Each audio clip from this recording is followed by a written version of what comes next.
Vão marcando as respostas em que eles julgam correto. Ao final, aquele que fizer mais pontos será premiado com um livro e com um DVD. Na realidade, não se trata de uma competição, nós queremos deixar isso bem claro, mas é uma forma de estimular, tanto o conhecimento quanto o aperfeiçoamento em relação ao tema de hoje. Então, eu gostaria que também os alunos que estão conosco via web acompanhassem, até para que na realidade eles possam sentir como é que foi a absorção da aula de hoje. E você também que está nos ouvindo, faça o game junto conosco. Vamos lá então? Vamos começar então. Qual o lapso temporal que a lei exige para caracterizar a união estável? 5 anos, 4 anos, 3 anos ou nenhum lapso temporal? Vamos lá, valendo.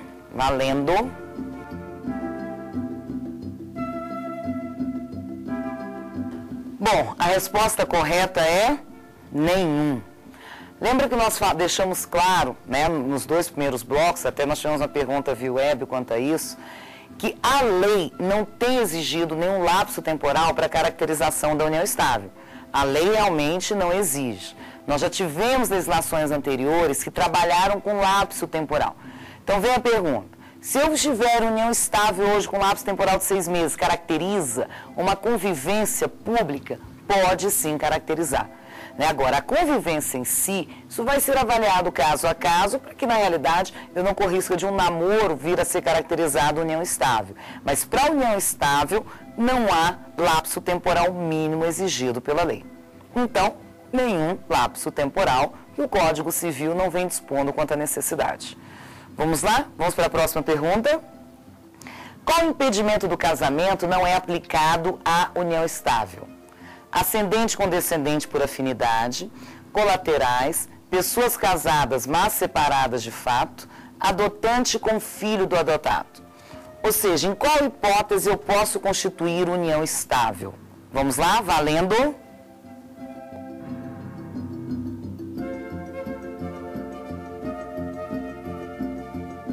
Qual impedimento do casamento não é aplicado à união estável? A resposta correta é pessoas casadas, mas separadas de fato. Em todas as outras hipóteses, em todas as 4 hipóteses, há impedimento do casamento. Pessoa casada, mas separada de fato, não pode se casar, mas pode constituir união estável? Pode. Ascendente com descendente, pode se casar? Não. Pode constituir união estável? Não. Colaterais de segundo grau, podem se casar? Não. Podem constituir união estável? Não. Mas pessoas casadas, desde separadas de fato, não podem se casar, mas podem constituir união estável. De todas as causas impeditivas do casamento, a única que não é aplicável à união estável é esta, pessoas casadas, desde que separadas de fato. Vamos para a próxima pergunta? Vamos lá? Qual regime é aplicável à união estável, salvo o contrato escrito? Comunhão parcial de bens, comunhão universal de bens, separação absoluta de bens, por último, participação final dos aquestos. Valendo? Vamos lá?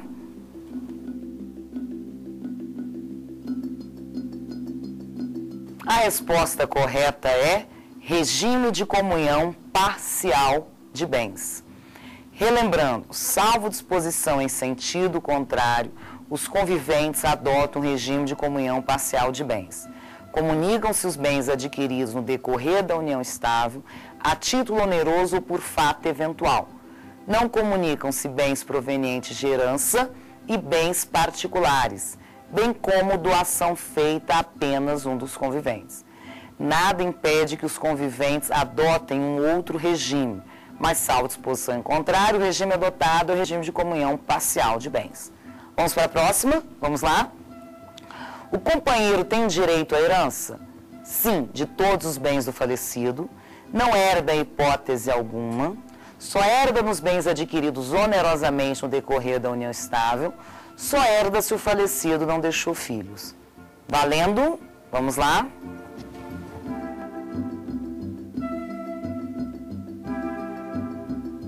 A resposta correta é: só herda nos bens adquiridos onerosamente no decorrer da união estável.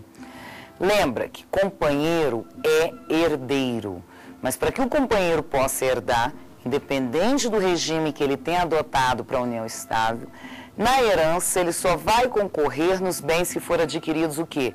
Onerosamente no decorrer da união estável. Mesmo que tenha sido regime de separação absoluta, comunhão parcial, comunhão universal, como herdeiro somente nos bens adquiridos onerosamente no decorrer da união estável. Vamos para a próxima pergunta, vamos lá? As relações não eventuais entre o homem e a mulher impedidos de casar constituem concubinato, união estável, sociedade de fato, nada. Valendo?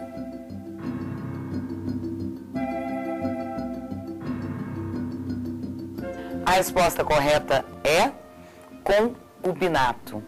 Lembra que se há o impedimento, eu não falo em união estável, eu falo em concubinato. Isso é até objeto de uma pergunta do segundo bloco. Quando há impedimento, ressalvado o de pessoas casadas, mas separadas de fato, eu não vou falar em união estável, vou falar em concubinato. Até foi uma pergunta, há direito, qual a diferença de direito entre o concubino e o companheiro? Lembra que o concubinato, na realidade, ele não tem a proteção do direito de família, diferente do companheiro, que ele tem a proteção. Nós só fizemos a ressalva quanto à questão dos direitos previdenciários. E nós deixamos claro também que muitas vezes a expressão concubinato é utilizada no lugar de união estável, né? Mas os requisitos que estão presentes são os requisitos da união estável. Vamos para a próxima pergunta. Assinale a alternativa incorreta. As causas suspensivas do casamento impedem a caracterização da união estável. Companheiro pode ser herdeiro. Companheiro tem direito a alimentos. Casado, mas separado de fato, pode constituir união estável. Vamos lá, valendo.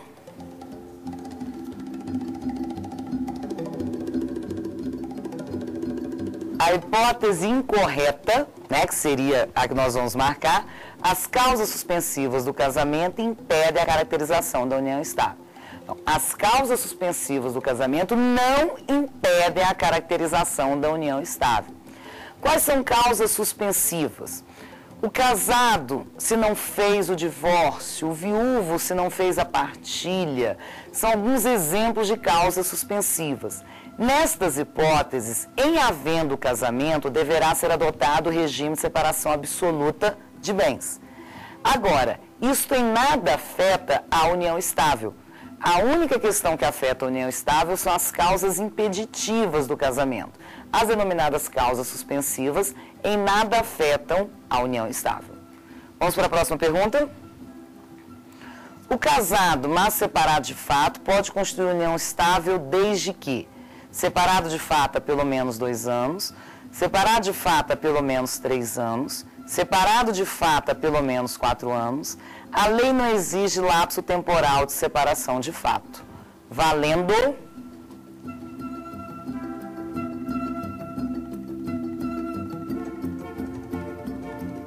A resposta correta é: a lei não exige lapso temporal de separação de fato. Realmente não há essa exigência na lei. A lei apenas diz: o casado, desde que separado de fato, pode constituir união estável. Ela não exige lapso temporal mínimo para a união estável e não exige lapso temporal mínimo de separação de fato para a constituição da união estável. Isso pode gerar até problemas quanto à questão da herança, que também foi objeto de uma pergunta no segundo bloco. Ou seja, eu posso ter uma situação em que o cônjuge, porque ainda não houve a dissolução do casamento, possa ter o direito a herdar, e o companheiro, que é quem está convivendo com a pessoa quando dá morte, também tem essa possibilidade de herança. Mas, para que caracterize a união estável, não haverá exigência de tempo mínimo de separação de fato. Vamos para a próxima pergunta? Vamos lá? Quando o companheiro concorre apenas com descendentes do casal, terá direito na herança aos bens adquiridos onerosamente no decorrer da união estável, igualdade de condições com os filhos do casal? Não é herdeiro, pois o Código Civil não dá direito ao companheiro de herdar.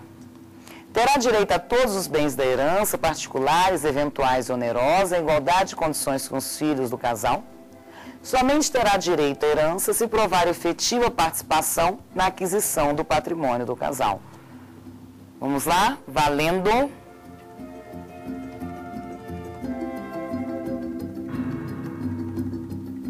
A resposta correta é: terá direito na herança aos bens adquiridos no decorrer da união estável, em igualdade de condições com os filhos do casal. Se são filhos do casal, o companheiro herda da mesma forma que herdam os filhos. Se tem pelo menos um filho do casal. Agora, se todos são filhos do falecido, o companheiro herda metade dos bens do filho do falecido. Então, aquele exemplo que nós demos. Na hipótese de serem filhos do casal, se cada filho herdar 100, o companheiro herda 100. Sendo apenas filhos do falecido, se eles herdarem 50, o companheiro herda quanto? 50. Vamos para a penúltima pergunta? Vamos lá? Assinale a alternativa incorreta. Para caracterizar a união estável, o casal deve ter filhos. A união estável poderá converter-se em casamento mediante pedido dos companheiros ao juiz e assento no registro civil.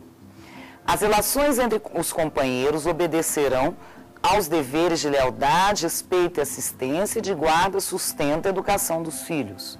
A previsão constitucional da união estável. Valendo para marcar a incorreta. Vamos lá?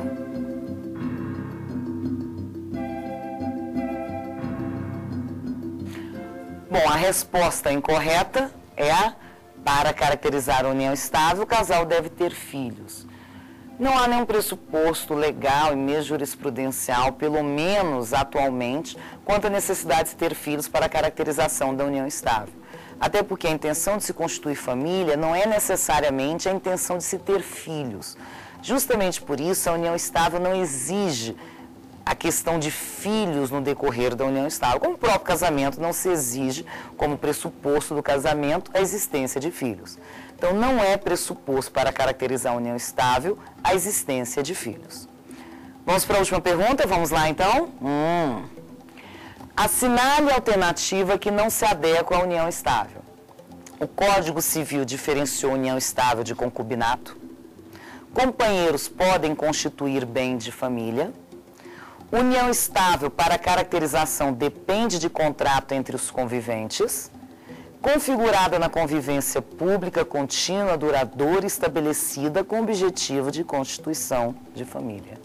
Qual delas não se adequa à união estável? Valendo, vamos lá?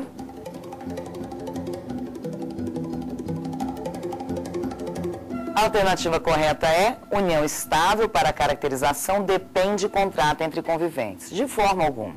A união estável independe de qualquer documento entre os conviventes. Até porque, se não consta nenhum documento, pode-se caracterizar a união estável sim, entendendo-se pela adoção do regime de comunhão parcial de bens. Nada impede que os companheiros formalizem a convivência, nada impede que isto ocorra. De qualquer forma, mesmo não havendo contrato, eu entendo como caracterização da união estável. Vamos lá, vamos ver então quem fez a maior pontuação. Bom, eu estou sabendo que 4 quase gabaritaram. 4 quase gabaritaram. Alexandre, Roberta, Maria e Fabiano. Parabéns, vamos lá.